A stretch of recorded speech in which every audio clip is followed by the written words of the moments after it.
Hello बच्चों, आज का हमारा टॉपिक है magnetic field at the centre of coil carrying current. Right, समझिएगा कैसे।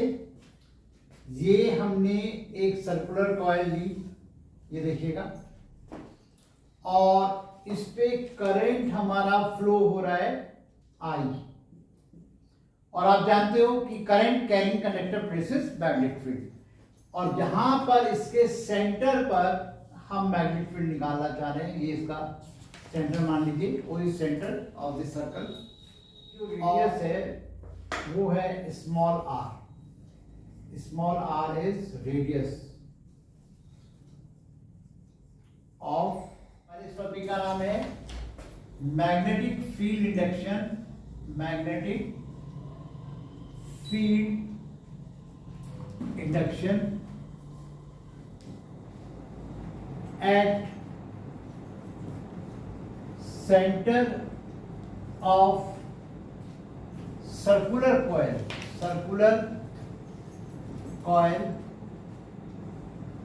carrying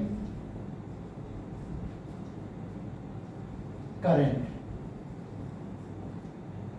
ये हमारा टॉपिक है, यानी एक सर्कुलर कॉइल दी हमने, और इस सर्कुलर कॉइल के सेंटर पर हम मैग्नेटिक फील्ड फाइंड आउट करेंगे।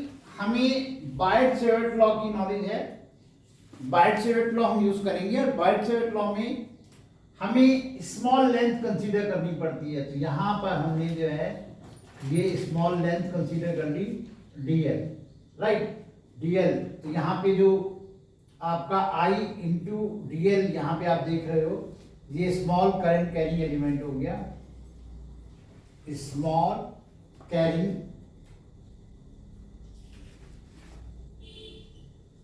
Element, right. तो shown in the figure, consider DL as shown in the figure। Okay, अब हम क्या करेंगे, बायट-सेवर्ट लॉ यूज करेंगे। देखिए, केवल डीएल को देखिए और इसको देखिए, राइट। इस बात को आप ऐसे समझ सकते हैं कि आप यहाँ पे आपका ये, मैं रेड मार्कर से बना देता हूँ, जैसे अलग से आप सोचो कि यहाँ पे आपने ये डीएल ले लिया है ना, करंट कैरिंग एलिमेंट, और आर डिस्टेंस पर ये पॉइंट ले लिया, और यहाँ पे आपको फील्ड निकालना है। इस तरीके से आप ऐसे समझ सकते हो, right. According to Biot Savart law, according to Biot-Savart's law,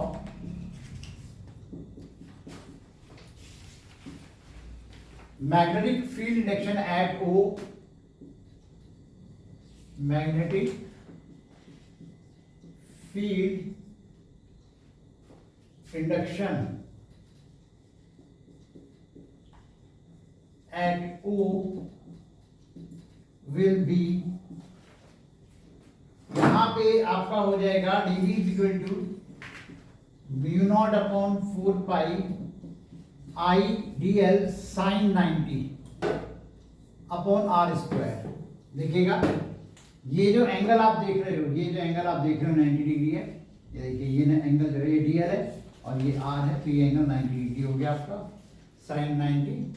यहाँ पे ये मेरे पास हो जाता है mu naught upon 4 pi I D L upon R square. और अब हम यहाँ पर इसकी वजह से हम मैग्नेटिक सेंटर पे निकालना चाह रहे हैं, तो इंटीग्रेट करेंगे इसको हम। Total magnetic field, total magnetic field at O will be, इसको हम इंटीग्रेट करने जा रहे हैं, ये हमने इंटीग्रेट कर दिया, mu naught upon 4 pi I D L upon R square, जिसकी जितनी भी कांस्टेंट टर्म्स हैं उनको बाहर निकाल लेंगे, तो mu naught upon 4 pi I upon R square को बाहर निकाल दिया है। इंटीग्रल डीएल, इंटीग्रल डीएल कितना होता है, एल, जैसे इंटीग्रल डीएक्स एक्स होता है, इंटीग्रल डीएल एल हो गया ये आपका। यहाँ पे mu naught upon 4 pi I upon R square into L, और एल की वैल्यू है यहाँ पे 2 पाई आर। ये देखिए पूरा डीएल जब इंटीग्रेट करेंगे कंप्लीट तो ये आपका 2 पाई आर हो गया। यहाँ पे मेरे पास ये वैल्यू आ जाती है B square to mu naught upon 4 pi I upon R square into 2 pi R, right. R से आर खत्म हो गया तो फाइनली मेरे पास बी की वैल्यू आ गई mu naught upon 4 pi 2 pi I upon R. This is magnetic field induction at O due to this circular coil carrying current, ठीक है। तो B is equal to mu naught upon 4 pi 2 pi I upon R. हम यहाँ पे formula use करके हम magnetic field की value centre पे निकाल सकते हैं। और अब मैं बात कर लेता हूँ इसके डायरेक्शन की। तो इसकी डायरेक्शन में हम right hand thumb rule use करेंगे। देखिए किस तरीके से यूज करेंगे। यहाँ पे डायरेक्शन के लिए हम यूज करेंगे, कौन सा, राइट हैंड थंब रूल, ठीक है। Right hand thumb rule use करेंगे, ओके। इसमें जो हम राइट हैंड थंब रूल को किस तरह से यूज करेंगे, ये देखिएगा।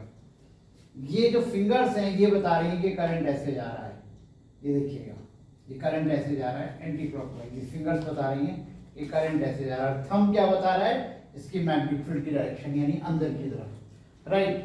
तो मैग्नेटिक फील्ड यहाँ जो डायरेक्शन होगी वो इनवर्ड हो जाएगी, अंदर की तरफ हो जाएगी, राइट।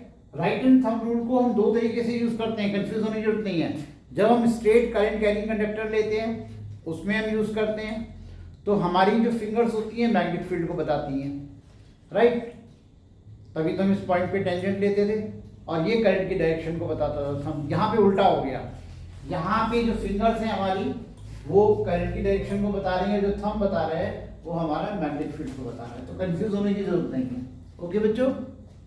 तो इस तरीके से हम मैग्नेटिक फील्ड फाइंड आउट कर सकते हैं और यहाँ पे राइट हैंड थंब रूल की हेल्प से हम इसकी डायरेक्शन निकाल सकते हैं। बहुत इजी होता है ये मैग्नेटिक फील्ड निकालना। हमें आई दिया हुआ है, आर दिया हुआ है और सेंटर पर हम मैग्नेटिक फील्ड फाइंड आउट कर सकते हैं, ओके बच्चों। पिछले वीडियो में हमने सर्कुलर कॉइल की सेंटर पर मैग्नेटिक फील्ड निकाला, जिसका फॉर्मूला हमारा आया B equal to mu naught upon 4 pi 2 pi I upon R, okay.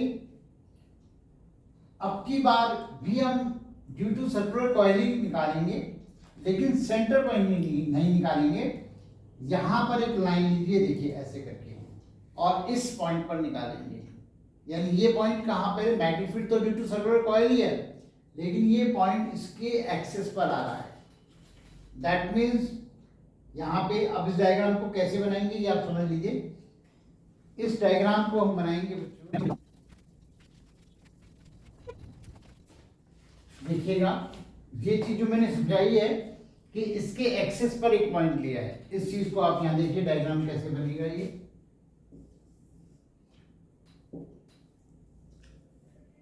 ये देखिएगा बेटा, यहां पर ये करंट फ्लो हो रहा है, ऐसे करके करंट फ्लो हो रहा है, ये देखिए। और उसके सेंटर से x डिस्टेंस पर हमने ये पॉइंट लिया है, P पॉइंट। यहां पर हमें मैग्नेटिक फील्ड निकालना है। तो आप समझ चुके हैं, एक बार फिर मैं क्लियर कर दूं। ये हमने सेंटर पे लिया था ये मैग्नेटिक फील्ड, और अब कहां ले रहे हैं, इसके एक्सिस पे पॉइंट ले रहे हैं। तो वो मैंने डायग्राम को बना के दिखा दिया है। तो अब हमारा जो टॉपिक हो जाएगा वो हो जाएगा magnetic field induction, magnetic field induction at a point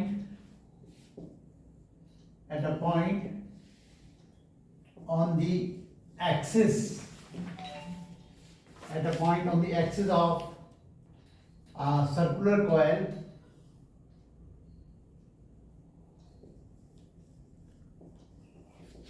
carrying current,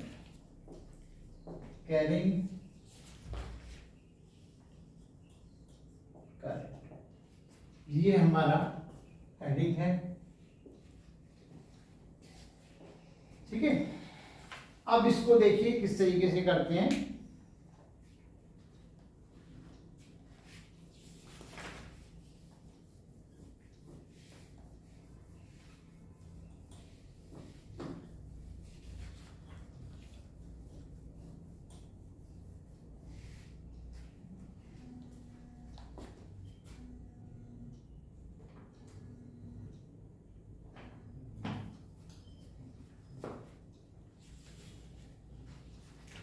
ये हमारा जो है रेडियस है, रेडियस ऑफ सर्कुलर कॉइल, ये हमारा आर हो गया, ये एक्स डिस्टेंस हो गया। अब यहाँ पे चूंकि हम बायट-सैवर्ट लॉ यूज करेंगे तो डीएल हमें कंसीडर करना पड़ेगा। तो जैसे हमारी कॉइल हमने ये ली है, ये हमने कॉइल ली है इस तरीके से, और उसके साथ ये पॉइंट लिया है यहाँ पे। इस चीज़ को आप थोड़ा सा 3D में समझेंगे तो थोड़ा सा बेटर रहेगा, है ना। एक बार फिर मैं क्लियर करता हूँ। ये कॉइल है, करंट ऐसे फ्लो हो रही है और उसकी सेंटर से एक्सिस पे लिया है, यहाँ ये पॉइंट लिया है जिसपे मैग्नेटिक फील्ड निकालना है, ई पॉइंट, राइट। यहाँ पे जो हमारा डीएल है, ये देखिए, ये डीएल हमने मान लिया है, consider DL as shown in the figure. यहाँ पर हमने डीएल कंसीडर कर लिया है, पूरा पूरा डिटेल में आपको समझाऊंगा।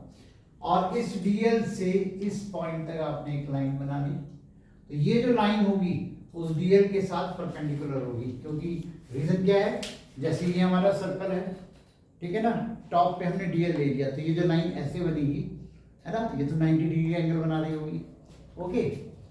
तो इस डीएल की वजह से जो मैग्नेटिक फील्ड होगा,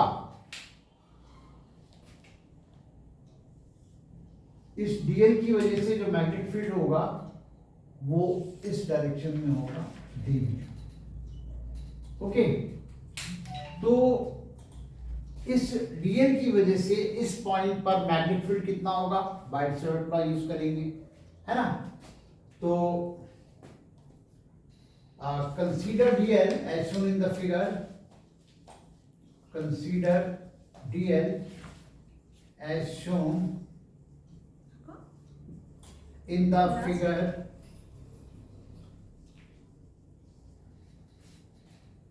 अब यहां पे आप बायट-सैवर्ट लॉ यूज करेंगे और इस डीबी की वैल्यू निकालेंगे। यहां पर इस एंगल को हम मान लेते हैं कुछ भी मान लेते हैं, थीटा या फाई, कुछ भी मान लेते हैं, ठीक है। और इस पर एक परपेंडिकुलर लाइन ड्रॉ कर लेते हैं। यहाँ पे हमने एक परपेंडिकुलर लाइन ड्रॉ की, तो ये एंगल फाई है, तो ये एंगल भी फाई होगा, राइट, ठीक है। तो according to Biot Savart law, according to Biot Savart law,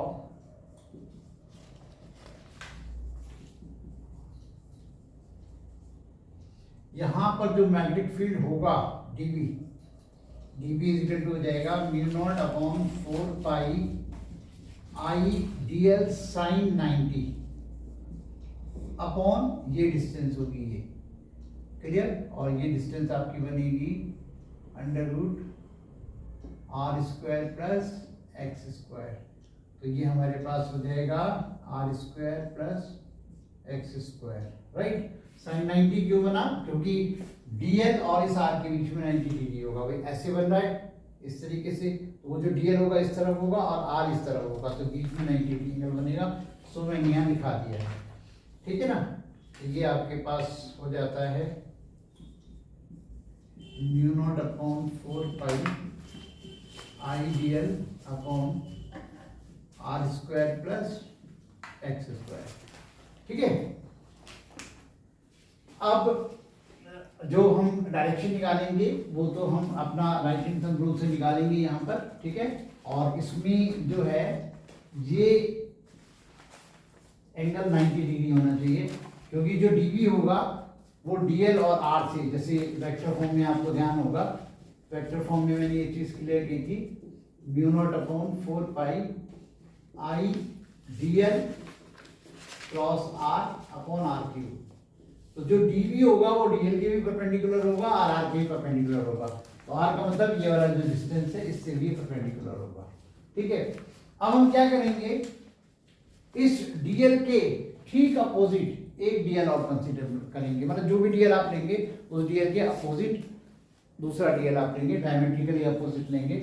यहाँ पे आपने ये डीएल और ले लिया ये वाला, ठीक है ना। अब इसके साथ भी सेम सिचुएशन होगी जब हम इसको इसके साथ मिलाएंगे, ठीक है। तो यहाँ भी ये डिस्टेंस जो होगी वो r dash plus x square होगी, और इस पर जो मैग्नेटिक फील्ड होगा, ठीक है, वो भी कुछ ऐसे ही dv डैश होगा, राइट। अब यहाँ पर भी आप अगर आप ध्यान से देखेंगे सिमेट्रिकल वे में आप देख पा रहे हैं, ठीक है ना, कि यहाँ पर भी आपको जो dv डैश की का जो मैग्नीट्यूड होगा वो dv के बराबर ही होगा। मैं यहीं पर लिख देता हूँ ये dv डैश, राइट। यानी कि इसकी वजह से जो फील्ड होगा ये वाला वो ये हो गया, और इसकी वजह से होगा उसका मैग्नीट्यूड भी सेम होगा, हालांकि इसकी डायरेक्शन अलग हो जाती है। ओके, अब इसमें साथ साथ आप एक चीज देख लीजिएगा,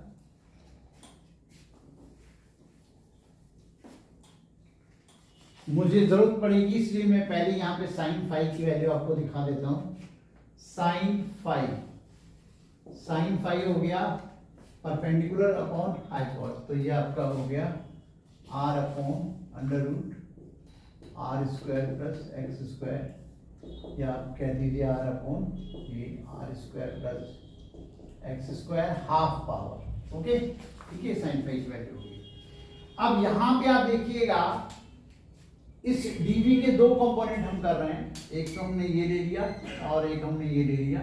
ये वाला कंपोनेंट हो गया dv cos फाई, और ये वाला कंपोनेंट हो गया dv sin फाई। ओके, ऐसे ही इसमें आपका ये फाई है ना, ये भी फाई होगा, और ये फाई है तो इसका भी कंपोनेंट हो जाएगा dv cos फाई, और इधर ये वाला भी dv डैश sin फाई, हालांकि दोनों के मैग्नीट्यूड बराबर होंगे। अब आप देख सकते हो कि ये वैल्यू जो है इस वैल्यू से खत्म हो जाएगी, और मैग्नेटिक फील्ड इस P पॉइंट पर केवल इतना रह जाएगा। तो आप इस बात को लिख सकते हो here dv cos phi and dv dash cos phi are equal in magnitude but opposite in direction, they will cancel to each other। मैं एक बार रिपीट कर देता हूँ, ठीक है ना, बोर्ड पे इतनी जगह नहीं है सारी बातें मैं लिखूं, आप ध्यान दीजिएगा, आप मेंशन कर लो अपनी कॉपी पे। dv cos phi and dv dash cos phi are equal in magnitude but opposite in direction, they will cancel to each other। तो क्या रह जाता है, ये रह जाता है। ओके, अब यहाँ पर इसको टोटल निकालने के लिए प्लस कर देंगे, लेकिन ध्यान दीजिएगा केवल ये दो डीएल नहीं है, ये वाला डीएल और ये डीएल पूरा का पूरा सर्कल है, तो प्लस नहीं करेंगे, दैट मीन्स इंटीग्रेट करेंगे। ओके, तो total magnetic field induction, total magnetic field induction at P will be B is equal to, इसको हम पूरा का पूरा इंटीग्रेट कर देते हैं, म्यू नॉट अपॉन 4 पाई, इसको पहले हम ऐसे लिख लेते हैं बेटा, डी बी साइन फाई, इसको इंटीग्रेट कर दिया। ओके, अब इसमें हम वैल्यू लिखने जा रहे हैं, डी बी की वैल्यू हमारी हो गई mu naught upon 4 pi I D L upon R square plus x square, और इंटू साइन फाई की वैल्यू मैंने अभी बताई है R upon R square plus x square half. Okay, ठीक है, तो b हमारे पास आ जाता है b is equal to mu naught upon 4 pi I R upon R square plus x square, ये 3/2 हो गया, 3/2, और इंटू इंटीग्रल डीएल हो गया। ठीक है, इंटीग्रल डीएल का मतलब l और l का मतलब 2 पाई आर। ओके, तो ये हमारे पास हो गया mu naught upon 4 pi I into R upon R square plus x square 3/2 integral D का मतलब एल और एल का मतलब पूरा का पूरा 2 पाई आर, सर्कमफ्रेंस हो गया पूरा, तो 2 पाई आर। ओके, तो बी हमारे पास बन गया mu naught upon 4 pi 2 pi I R square upon R square plus x square 3/2। ये मैग्नेटिक फील्ड इंडक्शन आपके सामने आ गया ऑन द एक्सेस।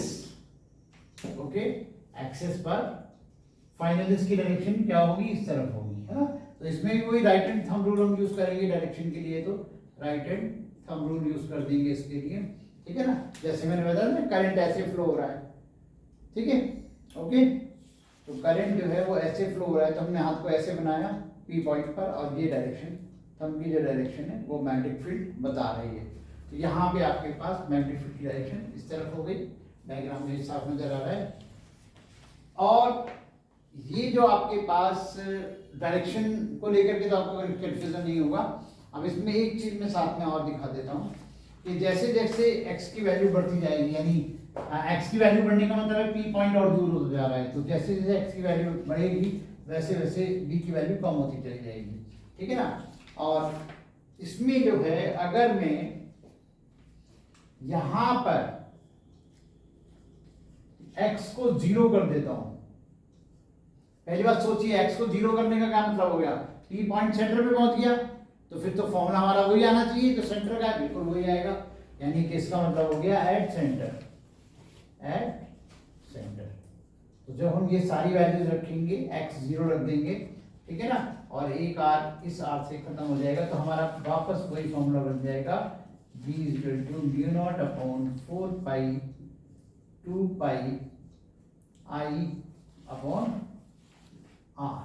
ये हमारे पास सेंटर का मैग्नेटिक फील्ड, सेंटर पे मैग्नेटिक फील्ड निकालने का फॉर्मूला हो गया, जो हम पिछले वीडियो में करा चुके हैं। ओके बच्चों, आई होप ये आपको बहुत अच्छे से समझ में आया होगा, राइट। ओके, हेलो बच्चों, क्वेश्चन सुनिएगा। An electric current is flowing in a circular coil of radius small a. At what distance from the center on the axis of the coil will the magnetic field be 1/8 of its value at the center?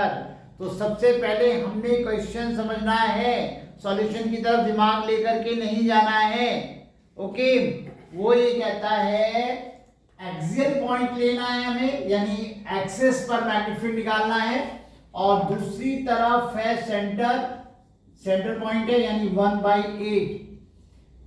अब आप इसकी condition समझ लीजिए, जो बोल रहा है at what distance from the centre on the axis of the coil will the magnetic field be 1/8 of its value at the center। Centre पे मैग्नेटिक फील्ड ज्यादा होता है तो उसका 1/8 is equal to axial point पर magnetic field, right. तो जो condition उसने दी है उसको अच्छे से समझ लेनी है। एक्सिस पॉइंट पर मैग्नेटिक फील्ड का फॉर्मूला होता है mu naught upon 4 pi 2 pi I A square upon a square plus x square 3/2 is equal to 1/8 into mu naught upon 4 pi 2 pi I upon A। A is radius of circular coil, right। Circular coil के दो ही फॉर्मूले होते हैं, दोनों आपको अच्छे से clear हैं। ओके, तो अब आप ये देखिएगा, यहां पर आप ये आपका इससे ये खत्म हो गया, ये आपका 2 पाई से चला गया, आई से चला गया। अब जो चीजें आपकी बचती हैं वो मैं लिख लेता हूं, पहले दिखा देता हूं आपको। ये आपका हो गया ए square upon a square x square 3/2 is equal to 1/8 into 1 upon ए।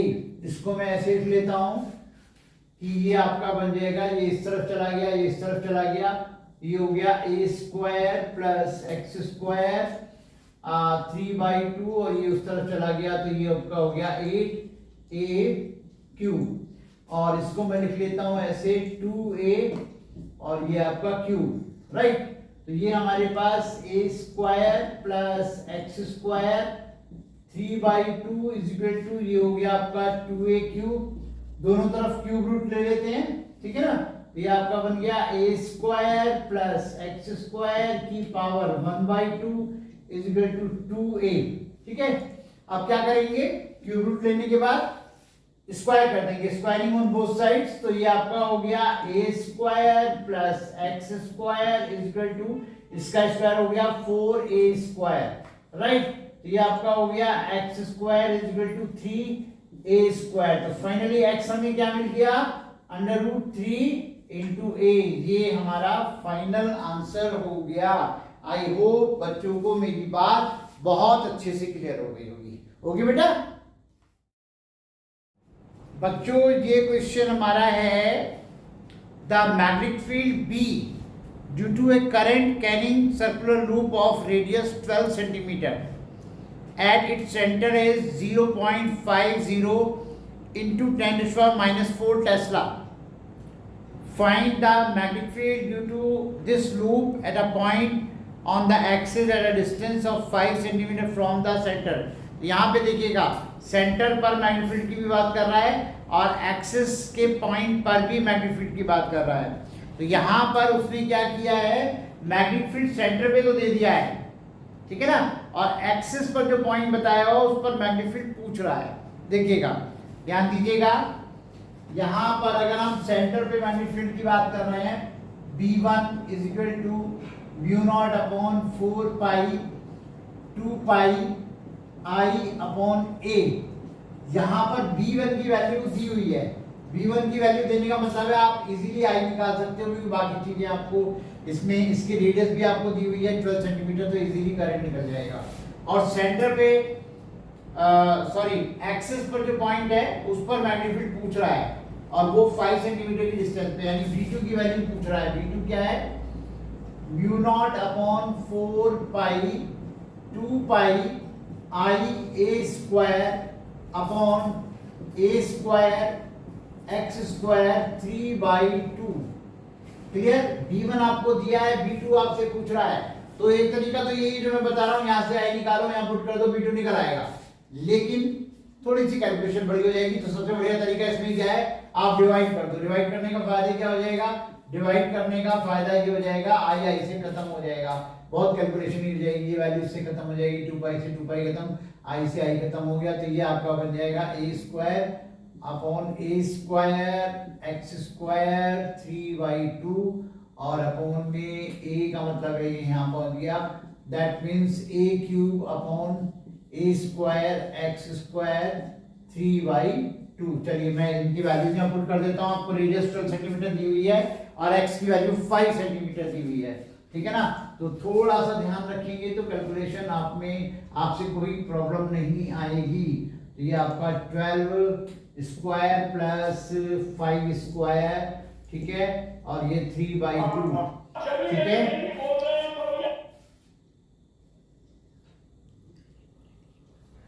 तो ये वैल्यू आपने लिख दी है यहाँ पर। तो अब आप देखिएगा, इसको ध्यान से थोड़ा सा सॉल्व करना है। और कई बच्चे तो ये सोच रहे होंगे सर आपने सेंटीमीटर को मीटर में क्यों चेंज नहीं किया। चलो मैं नहीं चेंज कर रहा हूँ, अपने आप सोचिए कि मैंने यहाँ पे सेंटीमीटर को मीटर में चेंज करना था लेकिन नहीं किया, क्यों नहीं किया, ये अपने आप सोचिए, राइट। करना तो है, ये तो निश्चित था, ठीक है ना। तो ये आपका 12 इंटू 12 हो गया और ये आपका 12 का स्क्वायर 144, 5 का स्क्वायर 144, 5 का स्क्वायर 25। तो ये आपका 459 169 जो कि 13 का स्क्वायर होगा। तो 13 का स्क्वायर है और बाहर 3/2 है तो 2 से 2 खत्म हो गया। तो ये बन गया 12 इंटू 12 इंटू 12, 2 से 2 खत्म, 13 की और 3 यानी कि 13 इंटू 13 इंटू 13। ओके, यहाँ पे मुझे B2 निकालना है तो B1 मैं उधर ले जाऊंगा। तो ये मेरे पास B2 इज इक्वल टू हो गया 12 into 12 into 12 upon 13 into 13 into 13 into B1। तो ये मैं सॉल्व B1 की वैल्यू पुट कर देता हूँ। B1 की वैल्यू इसमें चलिए मैं लिख देता हूँ 12 into 12 into 12 upon 13 into 13 into 13 और ये है 0. B1 की वैल्यू है 0.50 इंटू 10⁻⁴ टेस्ला।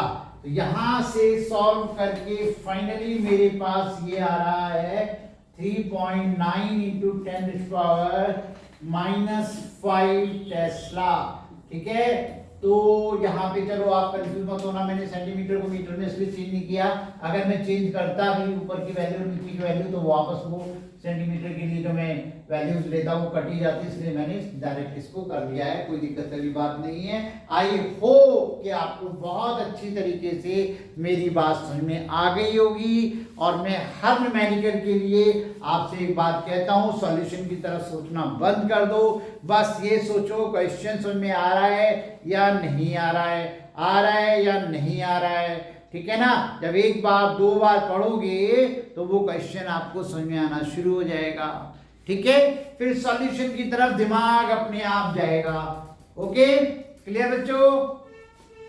भाई देखो आपको बन गई पता कुछ नहीं भाई।